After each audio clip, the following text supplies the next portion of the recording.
I'm Sam Bird and you are listening to Centre Pass, the brand new podcast from London Pulse, produced with anything but footy. I'm the CEO and the head coach at London Pulse, and we are London's only Vitality Netball Superleague side and play at the Copperbox Arena in Queen Elizabeth Olympic Park, the home of the 2012 Olympics. London Pulse is more than a Superleague franchise, and in this podcast we will explain why and how. We're dedicated to connecting with our communities in London, those who play, watch and enjoy netball. Shortly, we will find out about our partnership with the charity Metro BlindSport and how we're working together to bring netball to blind and visually impaired athletes in London. What we want to do is to establish this as potentially as a sport. So it's great that London Pulse are at the forefront of that. But before we hear from Metro BlindSport CEO Martin Simcox, let's find out about how we are safeguarding the future of our sport in the capital.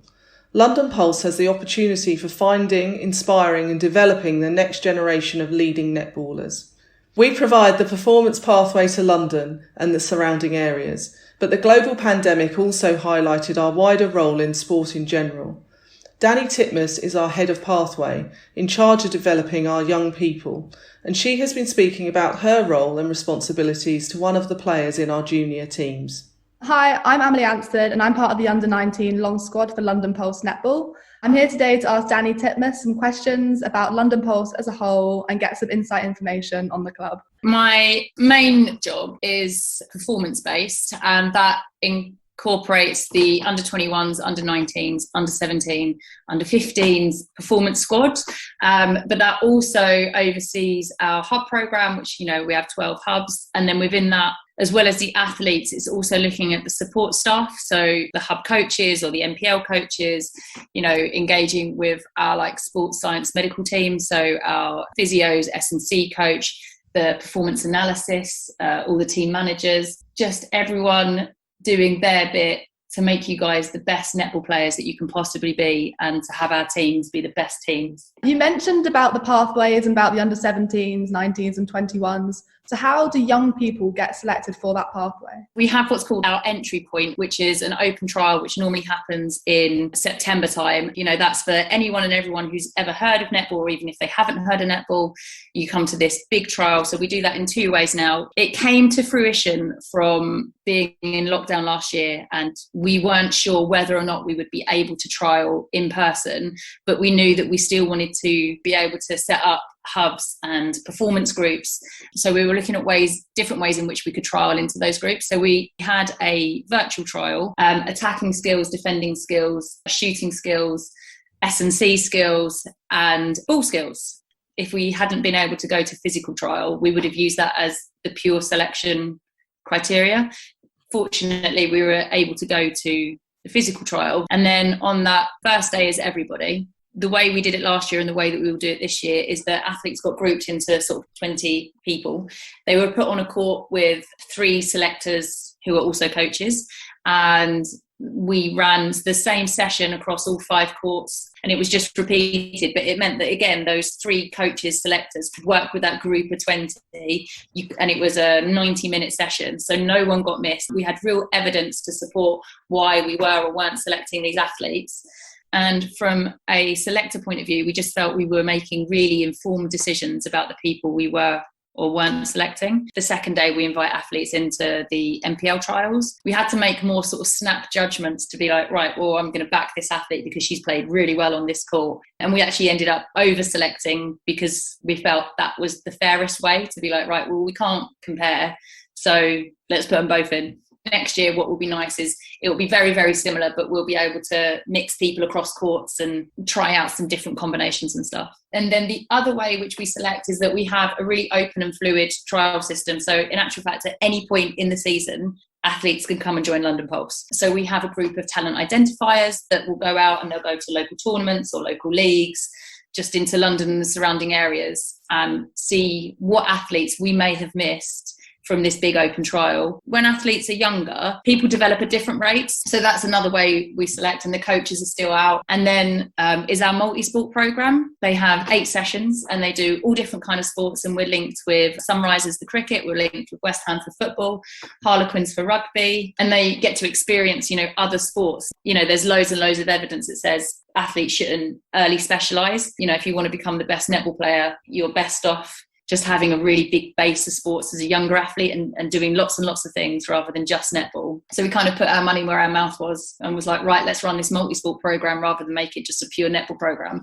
because that's what we believed is the right thing to do. I think it was really good this year doing all the extra videos, because it allowed athletes to showcase different things that they may not have been able to necessarily in that hour trial or whatever it was, like footwork and stuff, which is really good. You kind of mentioned briefly about the multi-sport program. Could you expand a bit more on that? How that sort of came to fruition was Sam Bird and I were at this, huge trial in September, and there were so many potentially talented younger athletes that we were like, look, do you know what? It's not right for them to be in a hub program right now. Some of the people that trialed were sort of years 8, year 7, year 9. You're like, it's not the right thing to be putting them into a hub. They're too young to be doing just netball, because if they're doing it with us, they're doing it with club, and you're sort of losing the ability to sample lots and lots of sports. Both Sam and I were like, it's really important that actually they are sampling lots of sports. However, we would love to have them with Impulse because they look like a real talented group of athletes. We're like, okay, well, what can we do to maybe incorporate them under the umbrella of London Pulse, but do what is right for them? And then we just had a conversation, and from that was born the multi-sport program. We reached out to high performance clubs with other sports, and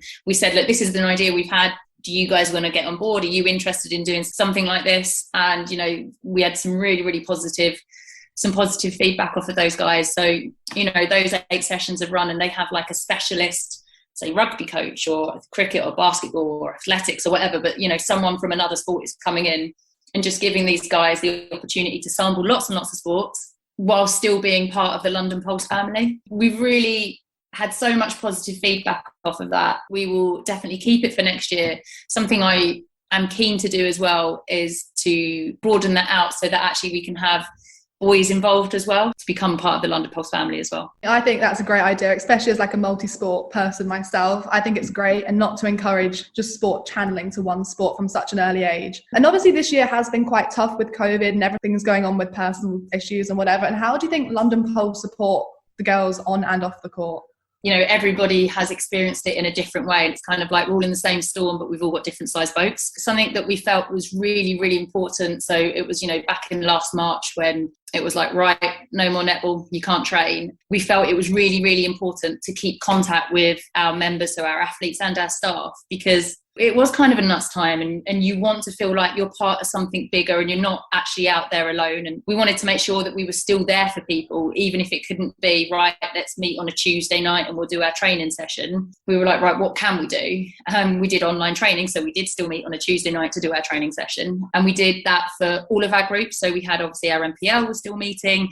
Our hub coaches were fantastic, and whereas the program should have ended in April, those guys just kept going throughout, and it was just because we wanted to be this regular point of contact in what was quite a turbulent time for a lot of people. The Superleague, we met every single morning, whether that was to do some S&C or ball work or whatever. So the physical training, we never stopped. Right, well, what else can we do? So it's great to have this online training, but how can we use this time more beneficially, or where can we really add value to these athletes? This is an opportunity for us. What can we do with it? Therefore, we created what we now call our Educate, Train and Inspire program. And that's pretty much a collection of online workshops that covers everything we believe helps you guys to become a better athlete. It's always those 1%ers. So we did workshops on performance analysis. It was amazing, actually, because we had sort of these specialists come in and do their bit on whatever it was. So, we had Jimmy, who's the lead performance analysis for the seniors, has done many workshops for Hub, for NPL athletes in terms of how to use performance analysis and how it helps aid performance. We've had performance lifestyle come in terms of like helping you guys schedule your time, or, how to balance becoming a sort of student and a performance athlete. We've had Dr. Emma Ross, who was unbelievably fantastic talk about periods and performance, and where we are in the sort of menstrual cycle and how that might affect how we train and stuff like that. We've had Dr. Hannah Potter talk about sleep and performance. We've had upwards of sort of 40 workshops. But again, it was just kind of using that time that we could to be like, where can we add value to you guys being netball players and still being a constant point of contact for support as well. And that was probably the biggest driver for us in that, is that we just didn't want to be like, good luck guys, see you in 12 months. It was like #here if you need. I honestly could not fault Pulse once. It kept me going through lockdown, I'm not going to lie. My mum would be like, oh, do you want to come on a walk this morning? I'll be like, sorry, I'm making my smoothie bowl. Or something like that. And having that incentive, and even just seeing people on the Zoom call made everyone's day so much better. It kind of gave us something to do, to look forward to, whether it was in the evening or the morning.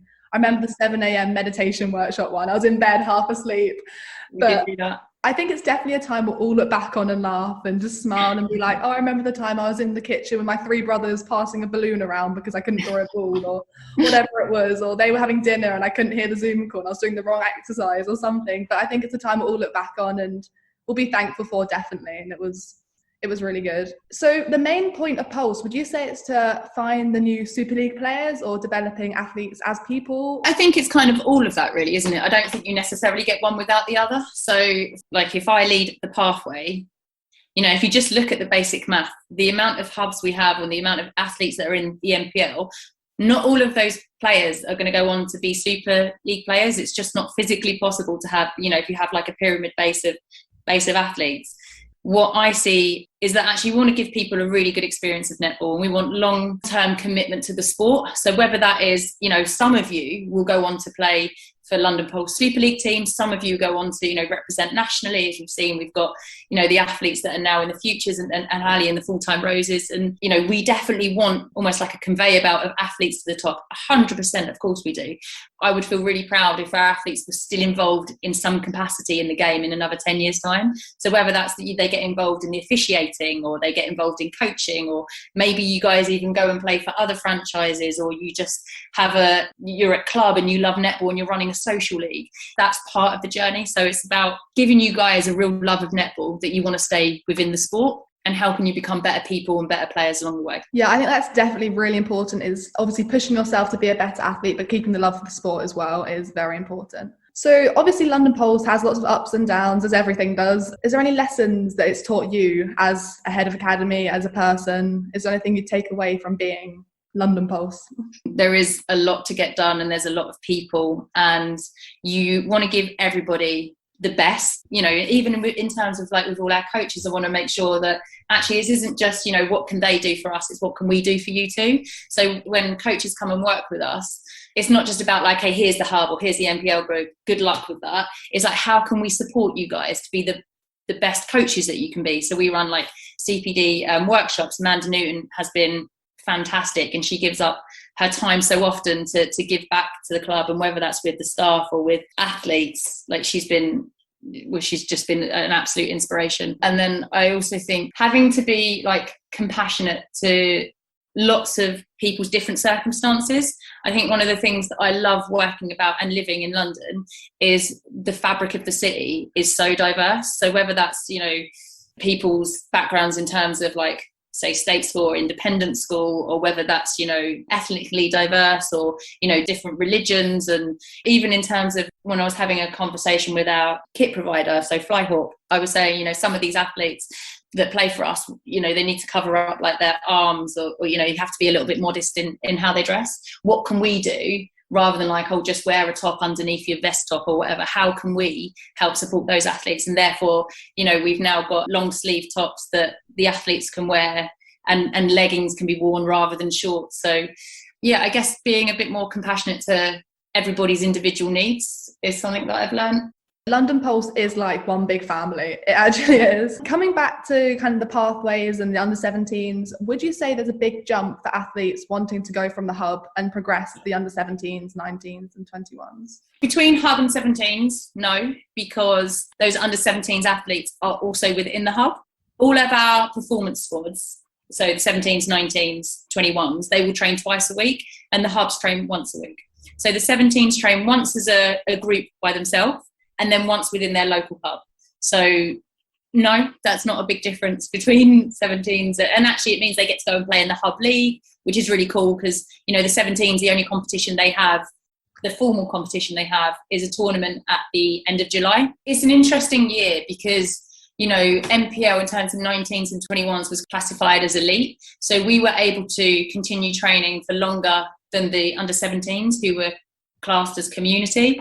So whilst in previous years, I probably wouldn't have said the gap was that big. I think due to the nature of this year, the gap has probably increased slightly, and it'll be interesting seeing what can we do to reduce that gap, over the summer or, in prep for next season. And then again, it's a bit of an interesting one. So there are overlapping players between the 19s and the 21s, and the same with like the 21s and the Super League. The opportunity for under 21s who aren't NSL players to go and train with them hasn't been there this year. And therefore, again, there's a little bit of a gap. So it's like, okay, how can we reduce that? Or how can we minimise the impact of that gap? What else can we do? There are gaps, but it's not huge. They're fixable. So obviously we have the Educate, Train and Inspire programme, and we have the multi-sports programme. But for London Pulse, are there any more plans for the future? For any other programmes or exciting things coming up that you're allowed to tell us? Oh, there are many, many exciting things. I don't know what I can say and what I can't say. Give us a teaser.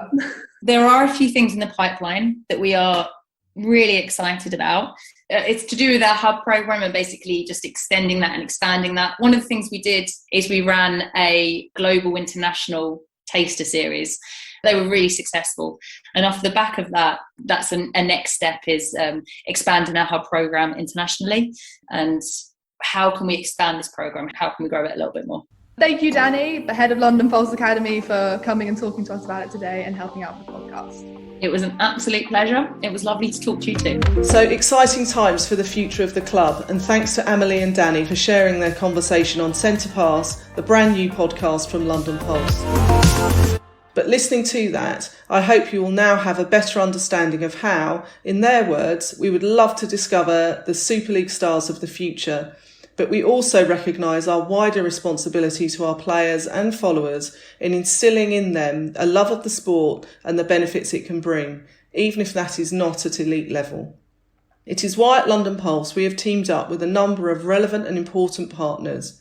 John has been to meet one of them to find out how we are innovating in bringing the sport of netball to a brand new audience. My name is Martin Simcox. I am the Chief Executive Officer of Metro BlindSport.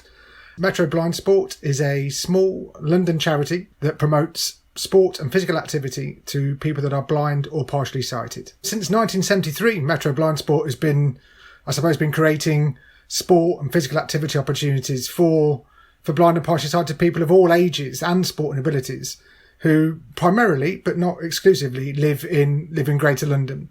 Since that time, I suppose fundraising for the opportunity to create and deliver a range of core activities which have included athletics, bowls, cricket, football, tennis, swimming, amongst many other different sports as well. How many people has it helped? And is it a forgotten disability in some ways, blindness, do you think? We've helped thousands of people to take part, and often somebody with a visual impairment can go unnoticed because it's not so obvious that people have some form of sight loss. And so we've been, I suppose, around to make sure that people do get the opportunity to take part in sport and physical activity. We engage qualified coaches that are trained to incorporate specialist equipment or small adaptations to sport so that people that have either no sight or less sight really can enjoy meaningful participation and reap the many social, mental and physical benefits that we know that sport delivers. I was going to ask, what exactly does sport bring to people? Participation itself, I think, just being able to participate alongside others can mean so much.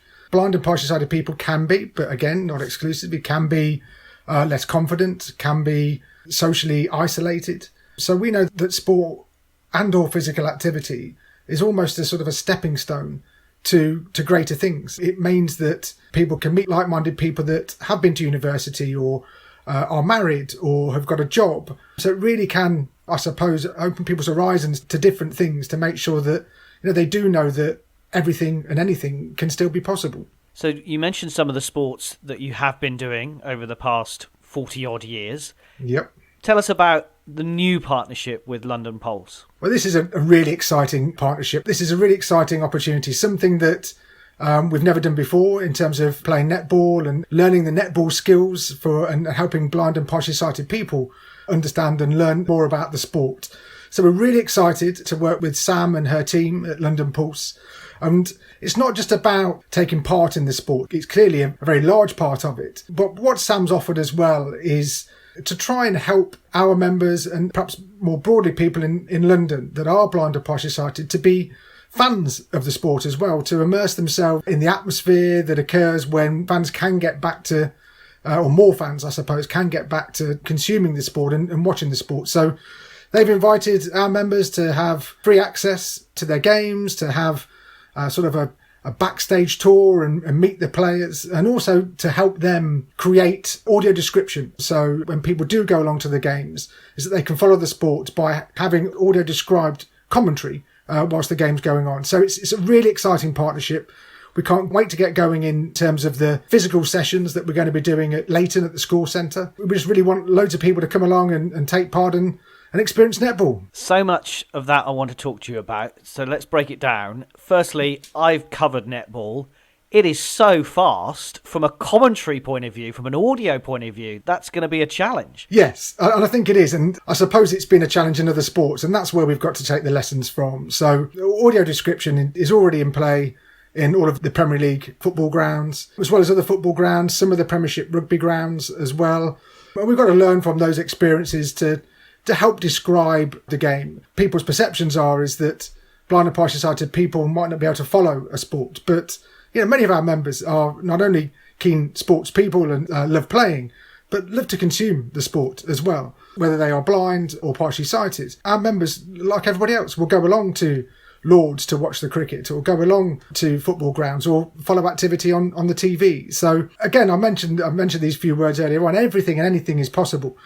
Just with the right adaptions and the right skill sets can mean that consuming sport can really be done quite well. So then talk us about these sessions that you're going to be running. Can you describe maybe how one would pan out? The sessions, I suppose, are breaking down those skills that would be used in netball. It's about passing and clearly catching and moving. But also, I think for the coaches and for the players is a great opportunity to think about, or perhaps how could the game be played in a real life match? Because we're not at that stage just at the moment. We're about using those skills, breaking down those skills that can then be used by blind and partially sighted people to eventually create or adapt the game so that netball can be meaningfully played. We've seen, again, over time, many different sports that have started out in a way in which we're going to be doing this with London Pulse as an idea about how can we change something, and to be really well attended sports. Tennis is a great example. 15 years ago, it was a demonstration sport. We've now had World Championships. We had the biggest calendar of events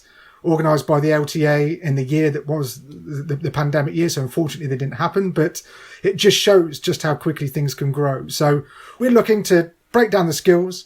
We're looking for blind and partially sighted people to help steer the sport. So hopefully we can get some more meaningful action, not just in London, but wider around the country in due course. So the ambition is there to develop the sport. So London Pulse and yourselves are kind of the sky's the limit.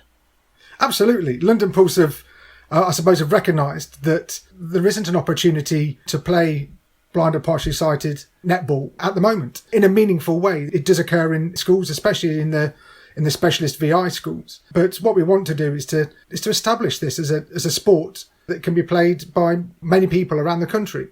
So it's great that London Pulse are at the forefront of that happening in the capital. Hopefully, sort of the consuming element of it as well, we can get people really passionate about playing the game and developing it long term. One of the things I wanted to ask you, Martin, is how important is a partnership like this with a club like Pulse? It's crucial to growing a game. It's absolutely crucial that we have big sporting organisations supporting grassroots sports, but in particular, grassroots disability sport. We can't do a number of the things that we do without support of partners. So to get a Superleague netball team to support some of the work that we're doing, to work in partnership with us, to develop their coaches, not only their coaches, but their volunteers that help on game days as well. We've had them with us to do VI awareness training, to put them through different scenarios about how to guide people and everything like that. So they really are going for it. They're certainly putting the weight behind what they wanted to achieve and to deliver something different, to work with different communities, and to bring more people to the game of netball. So it's great that we're working in partnership with them. How can people get involved? So people can get involved. They can go along to the Metro BlindSport website. That's metroblindsport.org. If they go onto our website, they can see the sign-up forms to join the programme. It's at the Score Centre in Leighton on the Tuesday evening. We would love as many blind or partially sighted people, male and female, to come along, give it a go and work with us and be part of that, the new sport right from the very outset. And finally, Martin, what would be your vision, if you like? So in a year's time, where would you see the partnership, the sport, the scheme, and maybe in 5 years' time, what would be the dream? I think in a year's time, what we would like to see is that we've got regular sessions occurring in partnership with London Pulse, where we are doing regular training sessions, and we've really started to develop the game, and that rules are starting to be introduced. And it's something that we could then perhaps look to pilot with other Superleague teams in different parts of the country. In 5 years' time, it would be great that there's a London Pulse / Metro BlindSport team that is competing in different parts of the country, very much like things occur at the moment with the Blind Cricket England-Wales cricket games and with the Partially Sighted Football League. So that would be the dream in 5 years' time. I'm so excited to find out how those sessions go, and you can also hear about them on a future episode, as well as finding out about more of our fantastic work with our community partners. Thank you so much for listening to Centre Pass, the brand new podcast from London Pulse. Please download and follow to ensure you'll automatically hear our next episode coming soon.